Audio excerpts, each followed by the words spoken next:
महुआ जी, बिहार में भी इलेक्शन होने जा रहे हैं। एसआईआर को लेकर लगातार संसद दूसरी बार भी लगातार बंद होती रहेगी और आज इस बार तो ऐसा हुआ कि यानी कि अब आपने 4 तारीख तक बंद कर दिया। और एसआई पर क्या लगता है कि सरकार क्लियर नहीं है? ये क्या है कि ऐसा ये मुद्दे के ऊपर सरकार चर्चा नहीं कराना चाहती? हाँ, वही तो हम लोग हैरान हैं कि अभी पहलगाम पर चर्चा हो गई। हम लोगों का डिमांड 7 दिन बर्बाद किया, लेकिन ठीक है, चर्चा हो गई।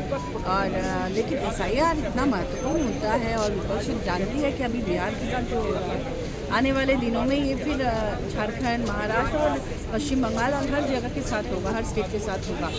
अभी आप देखिए कि बिहार में ज़्यादातर लोग जो मजदूरी करने के लिए दूसरे राज्यों में जाते हैं, ऐसे लाखों की संख्या में जाते हैं, जो कि आपने देखा होगा कोविड के समय में उनको आते हुए, आपने देखा होगा छठ या किसी फेस्टिवल में किस तरह से वो लोग बस और ट्रेन में लग के वापस आते हैं। ऐसे लोग जो न तो संभाल के अपना मत पत्र रख सकते हैं, कभी घर में छूट जाता है, कहीं वर्क प्लेस में छूट जाता है, तो उनको ट्रेस करना थोड़ा वक्त तो लगेगा ना।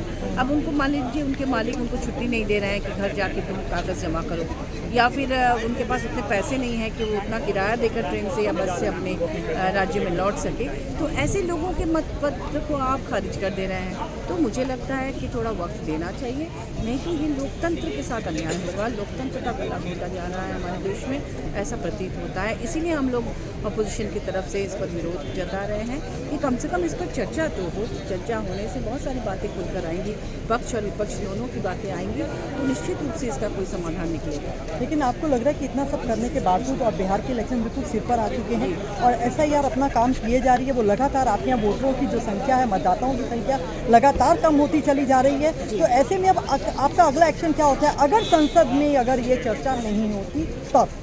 अगले सप्ताह में भी हम लोग कोशिश करेंगे कि इस पर चर्चा हो।